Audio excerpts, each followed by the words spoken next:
So hello friends, welcome to my YouTube channel. So जैसे कि Friday को 24/800 के नीचे ब्रेक डाउन दिया है और 24/750 पे रुका है Nifty. And if it break down below 20 moving average which is 24,690, और अगर वहाँ से नीचे जाता है तो एक अच्छा सा शॉर्ट फॉल देखने मिल सकता है। और ये शॉर्ट फॉल कहाँ तक रुकेगा, इफ वी सी, ये 24,000 तक जा सकता है। Still it's not sure, but ऐसा दिखने में आ रहा है एक वापस से एक छोटा सा फॉल आ सकता है। बट तब तक के लिए जो भी स्टॉक्स है उसमें थोड़ा सा प्रॉफिट और थोड़ा सा लॉस करना पड़ेगा अगर ऐसा होता है। So let's go with the stock watch list और bought list stocks which I bought, starting from Divi's Lab. In Divi's Lab, we are on a positive side. थोड़े सा पर I don't know how much, maybe 2-3%. But ये consolidate कर रहा है and we can see the good buying on Monday. I think maybe Divi's lab एक अच्छी positive sides दे सकता है। So let's see, and may be it can give a all time high. Second is Fortis health care. Fortis health care में stock continuously ये consolidation की तरफ जा रहा है।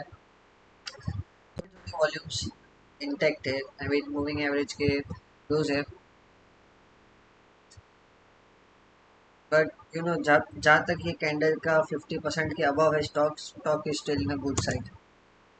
एच डी एफ सी में भी ये ऑल टाइम हाई के आजू बाजू कंसोलिडेट कर रहा है and it is making a very good.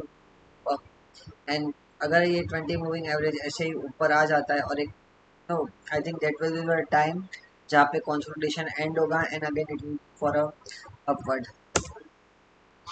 रासिंग में मैंने लॉस बुक किया था on Monday, not Monday, Tuesday, या, because the reason was this continuous failing side. I don't know what was the reason, Grasim, ऐसा कोई न्यूज़ तो मैंने सुना नहीं है। बट ऐसा बहुत कम होता है कि 12 के 12 दिन तुम्हें रेड दिखने मिलते हैं। Like till now it's a red, so total it's 12 candles.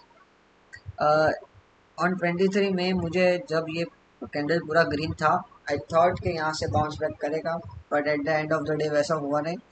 और या ग्रासिंग ने अगर ये पैटर्न फेल कर दिया है and if it goes below this, तो अभी पता नहीं होगा और कितना गिरेगा। इंडस इंडस टावर में एक ये, I think we can say that एक ये रेजिस्टेंस है, उसकी वजह से इंडस टावर बार बार गिर रहा है। And if we see on the last Friday, volume भी बहुत अच्छा खासा था। But I think that 15 moving average से एक अच्छा खासा एक अपसाइड देखने मिलेगा इफ मार्केट गोज गुड, और may be be in sideways for some days. So let's see. FL FL में मैं अभी भी प्लस में हूँ। The reason is that market अभी भी गिर रहा है। निफ्टी आईटी कुछ 1.15% से फॉल हुआ है, बट स्टिल एफएल ने ट्राई किया है ऊपर रहने का, which shows the strength in this stock. So if you are in the FL, so you can be in it. Redington में भी एक और एक एक बैक टेस्ट दिया है।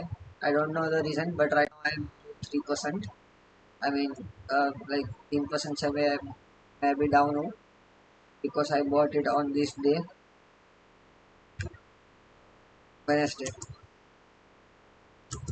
बजाज होल्डिंग है, ये सब तो है ही नहीं फिलहाल। So that's it. एंड मैंने जो लास्ट वीक मैंने जो दो स्टॉक्स बताए थे,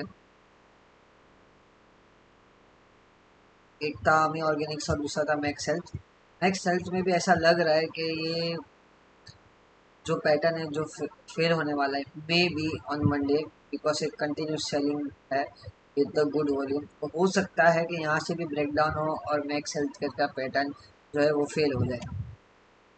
अमी organics is still intact, can still keep in watch list, because अभी भी एक छोटा सा वॉल्यूम है और may B it can go up, so we can see in this week. And there is one more stock जो मुझे लग रहा है अच्छा कर सकता है।